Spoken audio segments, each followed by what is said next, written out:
O nome da senhora qual é? Rose. Fala para mim, qual era a situação? Era filho? Era filho. Era não? Ou é? É o meu filho caçula. Eu tenho 3 filhos. Dos meus 3 filhos, todos foram criados assim na igreja. Mas como a sua esposa estava falando, de repente a gente começou a perceber que ele estava estranho, né? Dos meus filhos, o caçula era o único casado. E a esposa reclamando que estava acontecendo alguma coisa, que estava estranho, mas a gente não percebia. E ele estava sempre comigo. Mas, enfim, estava envolvido com droga, tráfico de droga, já usando cocaína. E a gente não percebia, porque ele nunca fumou, nunca bebeu e nunca estava misturado com outras coisas, mas ele estava usando. E aí, um dia chegou a notícia, me ligaram que ele foi preso bem longe de mim, perto do Paraguai.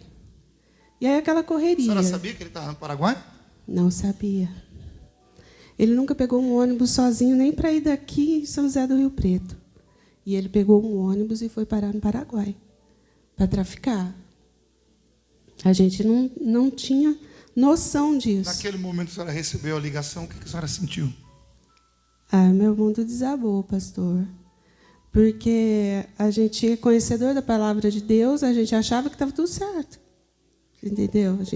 Para a gente estava tudo certo. Quando eu cheguei aqui, eu cheguei em profunda depressão. Eu dou muito valor, eu acho que alguém aqui já conhece meu testemunho. Eu dou muito valor às orações, aos propósitos que é feito aqui, porque as orações que é feito aqui, que a gente sempre fez muita oração aqui, esses dias atrás eu vi uma mãe saindo daqui, conversando com uma obreira, porque o filho estava preso. E eu passei por essa situação. Então, eu creio que foi até de Deus que o Senhor me chamou para dar esse testemunho. Porque eu vi ela chorando na saída ali, e eu entrei aqui em desespero total. Porque eu entrei em profunda depressão, não sabia o que fazer. A senhora entrou em depressão por causa desse por caso? Causa desse caso. Por causa dele? Porque foi assustador para todo mundo, para toda a nossa casa, nossa família. E aí chegou a notícia, preso? Mas quem está preso? Eu não acredito. Nunca fumou, nunca bebeu, nunca se envolveu em briga, nunca teve discussão, e ele estava preso. E aí eu cheguei a achar que foi engano. E eu cheguei lá, muito longe, porque a gente viajou, para você ter ideia, um dia inteiro, chegamos lá à noite. E realmente mostraram para a gente o que é que ele tinha feito. Ele e mais outro amigo. Né? E era muita droga. Eu falei, ele não vai conseguir sair daí. Né? A gente gastamos muito dinheiro para tentar tirar com o advogado e nada, não conseguia tirar. Às vezes ele fala, faz uma oferta pela sua família. Faz uma oferta pela sua família. Você ouviu o que ela acabou de dizer? Gastou o quê? Ela gastou dinheiro para tentar tirar ele. Então, quando a gente fala assim, faça o voto da sua família, é aquilo que a gente sempre fala assim, prevenir, chegar antes do tempo, chegar antes da cilada do diabo. Quando você está fazendo os seus votos, os seus propósitos, Deus está agindo ali, está amarrando a ação do diabo, está amarrando uma ação do espírito da separação, da frieza. Quer dizer, aí esse dinheiro foi para o advogado, provavelmente, para poder tentar tirar ele. Para poder tentar. A gente não conseguia. Não tinha solução. Né? E o advogado deu para a gente uma pena de 16 a 18 anos. Né? E ele tinha acabado de fazer 18 anos. Acabado de ficar de maior. Isso. E eu calculava isso, né? Esse tempo na minha mente. Isso me deixou em pânico. Então, eu estou dando esse testemunho para dizer para vocês assim que as coisas, às vezes a gente fica, né? Era um caso aos olhos humanos impossível. Impossível. Né? Era aquele caso, desse caso. Na cabeça da senhora veio assim, não tem jeito. Não tem jeito. E como é que conseguiu o jeito? Muita luta, né? Aí, quando a senhora veio para a igreja, eu vim para cá. Eu cheguei aqui um dia, tinha acabado uma reunião à tarde, mas eu achei essa porta aberta. Porque eu saí andando pelas ruas aqui de Votuporanga, que nem louca. Porque eu queria explicar para as pessoas o que eu estava sentindo, a opressão, a depressão, o pânico era tanto, e eu queria explicar, mas ninguém me entendia.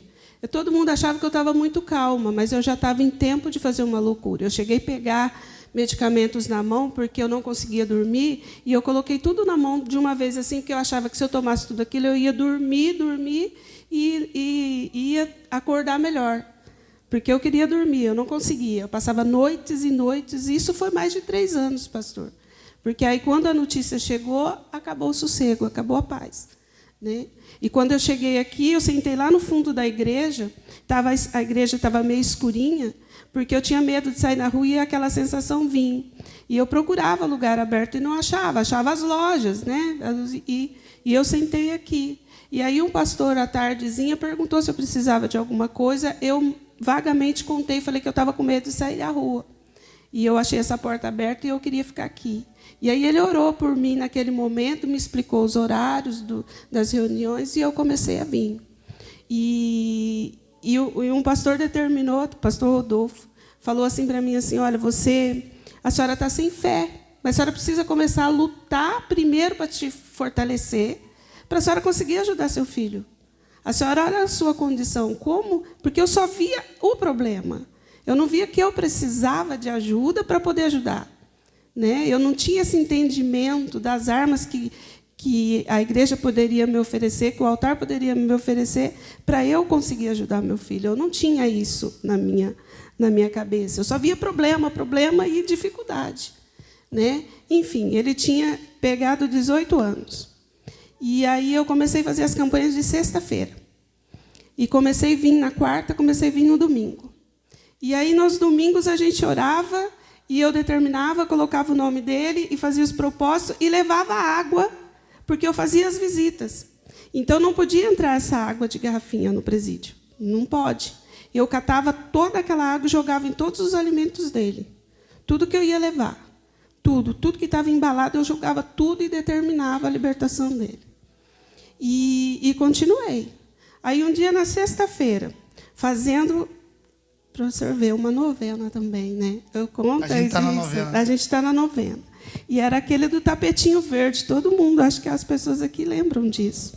E eu colocava o tapetinho ali. E, na 7ª semana da novena, eu estava em casa, vindo para cá, aí me ligaram do presídio. Ligaram falando, a senhora pode vir buscar o Gabriel? Eu falei, como assim buscar o Gabriel? É porque ele foi solto hoje à tarde. E ele saiu 5h da tarde, mas ele está aqui, ele não conseguia falar comigo. Eu já tinha ligado para um monte de gente. Na 7ª semana da campanha da novena, meu filho estava fora da cadeia. O senhor conheceu ele está vindo aqui com a gente. Hoje ele está trabalhando, porque ele trabalha no domingo. Hoje ele está trabalhando, mas ele está aqui na igreja. Fez 2 anos que meu filho está solto. E meu filho é uma bênção, gente. Não usa droga, ele não bebe, ele não fuma, ele não sai. Ele está sempre aqui, ele faz as campanhas junto. Então, eu estou aqui para dizer para vocês, para não desistir. Parece tudo muito doido. Eu vou falar, pastor, com as palavras que muitas pessoas aqui, do jeito que eu entendi. Parece tudo muito doido para quem chega, a forma que é usado para a gente aqui no altar. Mas se você levar isso para o mundo espiritual e fazer como medicamento, como os médicos ensinam que a gente tem que fazer, olha, você tem que levantar de manhã, fazer exercício físico, você tem que tomar esse remédio tal hora, você tem que comer tal hora. E você levar isso para o mundo espiritual, você vai ver que tem jeito, tem saída, tem solução. E muita gente fica lutando com a força do braço. E era isso que eu fiz 3 anos da minha vida. Quando eu determinei, comecei a fazer do jeitinho que todo mundo me ensinava, as obreiras me ensinavam, e eu não hesitava, eu pedia socorro, me ajuda, porque eu estou assim. Hoje eu vi que nem aquela mulher ali, me deu vontade de ir lá e falar para ela, olha, tem jeito, não desanima não, porque dá para fazer. É só buscar, ter fé, e vocês vai ser fortalecido e vai ficar de pé para continuar lutando pela sua família. A gente está falando da campanhazinha da água. Pega a garrafinha de água, vai lá para aquele rapaz que você sabe que ele está envolvido na água, no crime, fala para ele, para o teu caso tem o quê? Porque o diabo, o papel do diabo, ele faz justamente isso. Ele faz um papel, ele faz um trabalho na cabeça da pessoa, como fez na cabeça dela, que para o caso dela não tinha o quê? que o diabo queria? Que ela se matasse. Aí sabe o que ia acontecer? Ela ia se matar. Ele lá dentro da cadeia ia saber que ela morreu de desgosto por causa dele. E o que ia acontecer? Como Ele é que disse assim, ele disse para mim assim, eu estava muito descrente.